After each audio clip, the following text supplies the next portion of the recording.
ಇನ್ನು big boss start ಆಗಿದೆ. So ನಿನ್ನೆ ಎಲ್ಲ ಕಂಟೆಸ್ಟೆಂಟ್ಸ್ ಹೋಗಿದ್ದಾರೆ. ಸೊ ಅದನ್ನು ನೋಡಿದ್ರಾ ನೀವು? ಹೇಗೆ ಅನ್ನಿಸ್ತು ಕಂಟೆಸ್ಟೆಂಟ್ಗಳ ಆಯ್ಕೆ? ಬಿಕಾಸ್ ನಿಮ್ಮ ಸೀಸನಲ್ಲೂ ತುಂಬ ಚೆನ್ನಾಗಿತ್ತು, ಎಲ್ಲ ಸ್ಪರ್ಧಿಗಳು ಸಖತ್ತಾಗಿ ಆಟ ಆಡಿದ್ರಿ. ಸೊ ಇಲ್ಲಿ ನಿಮಗೆ ಯಾರು ತುಂಬ ಇಷ್ಟ ಆದರು, ಏನು ಹೇಳ್ತೀರಿ? ಮೇಡಮ್, ಈ ಸತಿ ವೇರಿಯೇಷನ್ಸ್ ಆಫ್ ಕಂಟೆಸ್ಟೆಂಟ್ಸ್ ತುಂಬ ಚೆನ್ನಾಗಿದೆ ಮೇಡಮ್. ಯಾವ ಹಳೆ ಸೀಸನ್ಗಳಿಗಿಂತ ಈ ಸೀಸನ್ನಲ್ಲಿ ತುಂಬ ವೇರಿಯೇಷನ್ ವ್ಯಕ್ತಿತ್ವಗಳು ತುಂಬ ಇದೆ. ಪ್ರತಿಯೊಂದು ಕ್ಯಾರೆಕ್ಟ್ರು ಒಂದೊಂದು ಕ್ಯಾರೆಕ್ಟರ್ ಅಂತಲೇ ಹೇಳ್ಬೋದು. ಕಂಟೆಸ್ಟೆಂಟ್ ಆಯ್ಕೆ ಮಾತ್ರ ಈ ಸತಿ ಹ್ಯಾಟ್ಸ್ ಆಫ್ ಅಂತ ಹೇಳಬೇಕು. ಆ್ಯಂಡ್ ನನಗೆ ಗೊತ್ತಿರೋರು ತುಂಬ ಜನ ಇದ್ದಾರೆ ಒಳಗೆ. ಅಮಿತ್ ಆಗಿರ್ಬೋದು, RJ ಅಮಿತ್ ಆಗಿರ್ಬೋದು, ಜಾನ್ವಿ ಅವರಾಗಿರ್ಬೋದು, ಇದರ ತುಂಬ ಜನ ಗೊತ್ತಿರೋದು, ಸತೀಶ್ ಅವರಾಗಿರ್ಬೋದು, ಇವರೆಲ್ಲ ಗೊತ್ತಿದ್ದಾರೆ ನನಗೆ. ಸೊ ಚೆನ್ನಾಗಿ ಆಗ್ತಿದೆ. ಸುದೀಪ್ ಸರ್ ನನಗೆ ತುಂಬ ಚೆನ್ನಾಗಿ ಪರಿಚಯ, ಒಂದು ಕಾರ್ಯಕ್ರಮದಲ್ಲಿ ಭೇಟಿ ಮಾಡಿದ್ವಿ. ಸೊ ಮಲ್ಲಮ್ಮ ಅವರು ಇವರೆಲ್ಲ ನೋಡ್ತಿದ್ರೆ ಒಂಥರ ಖುಷಿ ಆಗುತ್ತೆ. ನಮ್ಮ ಸೀಸನಲ್ಲಿ ಇರಬೇಕಾಗಿತ್ತಲ್ಲ ಇವರೆಲ್ಲ ಅಂತ ಅನಿಸಿದ್ದು ಉಂಟು ನನಗೆ. ತುಂಬ ಚೆನ್ನಾಗಾಗಲಿ ಈ ಸೀಸನ್ 12 ಸಕ್ಕದಿಟ್ಟಾಗಲಿ, ನಮ್ಮ ಸೀಸನ್ TRPನೂ ಬ್ರೇಕ್ ಮಾಡಿ ಹೋಗಲಿ ಅಂತ ಆಶಿಸ್ತೀನಿ. ನನಗೆ ತುಂಬ ಇಷ್ಟ ಆಗಿದ್ದ ಕಂಟೆಸ್ಟೆಂಟ್ ಅಂದರೆ ನಂಗೆ ಸುದೀಪ್ ಅವರು ತುಂಬ ಇಷ್ಟ ಆದರು ಒಂದು. ಆ್ಯಂಡ್ ಮಲ್ಲಮ್ಮ ಅವರ ಕ್ಯೂಟ್ನೆಸ್ಸು, ಆ ಇನ್ನೋಸೆನ್ಸ್ ನೋಡೋಕೆ ತುಂಬ ಖುಷಿ ಆಗುತ್ತೆ. ಸೊ ಫಸ್ಟ್ ಗ್ಲಾನ್ಸಲ್ಲಿ ಅವರಿಬ್ಬರು ಇಷ್ಟ ಆದರು ನನಗೆ. ಜೊತೆಗೆ ಇವತ್ತು ನಿಮ್ಮ ತಾಯಿ ಬರ್ತ್ಡೇ, ನೀವೊಂದು ಒಳ್ಳೆ ಪೋಸ್ಟ್ ಹಾಕಿದ್ರಿ, ನಿಮ್ಮ ತಾಯಿ ಬರ್ತ್ಡೇಗೆ ವಿಶ್ ಮಾಡ್ತಾ ಏನೇನೋ ಬರ್ದಿದ್ರಿ ನಿಮ್ಮ ತಾಯಿ ಜೊತೆಗಿನ ಒಂದಿಷ್ಟು ಬಾಂಧವ್ಯದ ಬಗ್ಗೆ. ಸೊ ನಿಮ್ಮ ತಾಯಿನೂ ನೋಡ್ತಿದ್ದಾರೆ ಅಂತ ಅನ್ಸುತ್ತೆ. ಮೇ ಬಿ ಬಿಗ್ ಬಾಸ್ ನೀವು ಎಲಿಮಿನೇಟ್ ಆದಾಗ ತುಂಬಾ ಅವ್ರು ಅಪ್ಸೆಟ್ ಆಗೋಗ್ಬಿಟ್ಟಿದ್ರು. ಸೊ ನಿಮ್ಮ ತಾಯಿ ಬಗ್ಗೆ ಏನಾದರೂ ಹೇಳೋದಿದ್ರಿ? ಮೇಡಮ್, ಮೊದಲನೇದಾಗಿದೆ ನನ್ನ ತಾಯಿಗೆ ಹುಟ್ಟುಹಬ್ಬದ ಶುಭಾಶಯಗಳು. ಅಮ್ಮ ಅಂದರೆ ನಾವು ಇರೋದೇ 3 ಜನ ಮೇಡಮ್, ಯಾರೂ ಇಲ್ಲ. ಅಪ್ಪ ಅಮ್ಮ ನಾನು 3 ಜನ ಇರೋದು. ಸೊ ನಾನು ಒಂಥರ ಕ್ಯಾರೆಕ್ಟರ್ ಆದರೆ ನಮ್ಮ ಅಪ್ಪ ಒಂಥರ ಕ್ಯಾರೆಕ್ಟ್ರು. ಈ ಎರಡೂ ಕ್ಯಾರೆಕ್ಟರ್ಗಳನ್ನು ಹಿಂಗೆ ಹಗ್ಗ ಹಾಕಿಟ್ಕೊಂಡು ಸಂಸಾರ ನಡೆಸ್ತಿರೋದೇ ನಮ್ಮಮ್ಮ.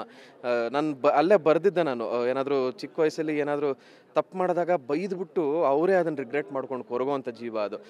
ಮಗ ಯಾವತ್ತಾದರೂ ಏನಾದರೂ ಸಾಧನೆ ಮಾಡಿದಾಗ ದೂರ ನಿಂತ್ಕೊಂಡು ನೋಡಿಕೊಂಡು ನನ್ನ ಮಗ ಸಾಧನೆ ಮಾಡೋದಂತ ಖುಷಿ ಪಡುವಂಥ ಜೀವ. ಆ ಒಂದು ತ್ಯಾಗಮೂರ್ತಿ ನಮ್ಮ ಮನೇಲಿ ಇಲ್ಲ ಅಂದರೆ ನಮ್ಮನೆ ಇವತ್ತು ಇಷ್ಟು ಚೆನ್ನಾಗಿ, ಅಥವಾ ನಾನು ಈ ಥರದ್ದು ಏನಾದರೂ ಒಂದು ಕೆರಿಯರಲ್ಲಿ ಒಂದು ಗ್ರೋತ್ ನೋಡೋಕ್ಕಾಗಲಿ, ಅಪ್ಪನ ಅಥವಾ ನನ್ನ ತಂದೆಗೆ ಕರ್ನಾಟಕ ಕಲಾಶ್ರೀ ಪ್ರಶಸ್ತಿ ಬರೋದಕ್ಕಾಗಲಿ ಸಾಧ್ಯ ಆಗ್ತಿರಲಿಲ್ಲ. ಸೊ ಈ ಎಲ್ಲನೂ ಹ್ಯಾಂಡ್ಲ್ ಮಾಡಿಕೊಂಡು ಒಂದು ಕೈಯಲ್ಲಿ ಹಿಂಗೆ ಇಟ್ಕೊಂಡು ನಡೆಸ್ತಿರೋವಂಥ ಜೀವ ನಮ್ಮಮ್ಮ.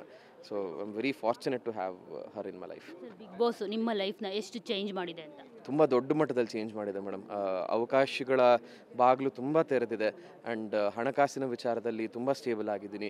ಆ್ಯಂಡ್ ಸಂಬಂಧಗಳ ವಿಚಾರದಲ್ಲಿ ತುಂಬ ಗಟ್ಟಿಯಾಗಿದ್ದೀನಿ. ಆ್ಯಂಡ್ ನಾನು ನನ್ನ ವಿಚಾರದಲ್ಲಿ ತುಂಬ ಕಾನ್ಫಿಡೆಂಟ್ ಆಗಿದ್ದೀನಿ. ಸೊ ಈ ಥರದ್ದೆಲ್ಲ ಬಾಗಿಲುಗಳು ನನಗೆ ಬಿಗ್ ಬಾಸ್ ತೆರೆಕೊಟ್ಟಿದೆ. ಆ್ಯಂಡ್ ತುಂಬ ದೊಡ್ಡ ಥ್ಯಾಂಕ್ಸ್ ಆ ವೇದಿಕೆಗೆ. ಟಾಪ್ 5 ಯಾರು ಬರ್ಬೋದು ಅಂತ ಅನ್ಸುತ್ತೆ ಈ ಕ್ಷಣಕ್ಕೆ? ಜೊತೆಗೆ ಟಾಪ್ ಯಾರು ವಿನ್ನರ್ ಆಗಬೇಕು ಹೋಗ್ಲಿ ನಿಮ್ಮ ಪ್ರಕಾರ? ಹೆಂಗೆ ಹೇಳೋದು ಮೇಡಮ್, ನಿನ್ನೆ ಲಾಂಚ್ ಆಗಿದೆ ಮೇಡಮ್, ನೋಡಿಲ್ಲ. ಆ್ಯಕ್ಚುಲಿ ನಾವು ಬಿಗ್ ಬಾಸ್ ಮನೆ ಒಳಗೆ ಹೋಗ್ತೀವಿ, ಪ್ರಮೋಷನ್ಗೆ ಹೋಗ್ತೀವಿ, ನಾವು ಒಳಗೆ ಹೋದಾಗ ನೋಡ್ಕೊಂಬಂದು ಹೇಳ್ತೀವಿ. ಬಿಗ್ ಬಾಸ್ ಮನೆ ನಿಮ್ಗಿಂತ ಚೆನ್ನಾಗಿದೆಯಲ್ಲ ನಿಮ್ಮ ಸೀಸನ್ಗಿಂತ? ಹೌದು, ತುಂಬ ಚೆನ್ನಾಗಿದೆ ಮೇಡಮ್. ಏನು ಅರಮನೆ ನೋಡಿದೆ ನಾನಲ್ಲಿ, ಅಲ್ಲೇನೋ ಹಂಪಿದೊಂದು ಇದು ನೋಡಿದೆ, ಟಾಸ್ಕ್ ಏರಿಯಲ್ಲಿ ಕರಾವಳಿದಿದ್ದು ನೋಡಿದೆ. ಸೊ ಅದೇ ಇಡೀ ಕರ್ನಾಟಕದ ಮೂಲೆನ ತಂದು ಮನೆ ಮಾಡಿರೋದು ಇದೆಯಲ್ಲ, ನಂಗೆ ತುಂಬ ಅಯ್ಯೋ ನಮ್ಮ ಸೀಸನಲ್ಲಿ ಇರಲಿಲ್ವಲ್ಲ ಇದು ಅಂತ ಅನ್ನಿಸ್ತು.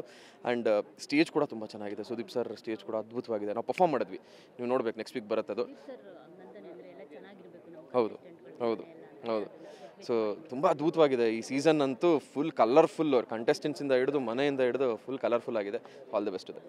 Thank you so much. October 6 ನಿಮ್ಮ ಸೀರಿಯಲ್ ಬರ್ತಾ ಇದೆ. ಸೊ ಬಿಗ್ ಬಾಸ್ ಜೊತೆಗೆ ನಿಮ್ಮನ್ನು ನೋಡ್ಬಿಡಿ ಅಂತ ಹೇಳಿ. Thank you so much. October 6ನೇ ತಾರೀಕಿಂದ ರಾತ್ರಿ 8 ಗಂಟೆಗೆ ಶ್ರೀಗಂಧದ ಗುಡಿ ನಿಮ್ಮ ಕಲರ್ಸ್ ಕನ್ನಡದಲ್ಲಿ ಬರ್ತಾ ಇದೆ. ಬಿಗ್ ಬಾಸ್ನ ನೋಡಿ ಅಥವಾ ಕಲರ್ಸ್ ಕನ್ನಡದ ಸೀರಿಯಲ್ಗಳನ್ನು ನೋಡಿ ನೀವು ಎಷ್ಟು ಪ್ರೀತಿ ಕೊಡ್ತಾ ಇದ್ರೋ ಅದೇ ರೀತಿ ಗಂಧದ ಗುಡಿನ ನೋಡಿ ತುಂಬ ಪ್ರೀತಿ ಕೊಡಿ.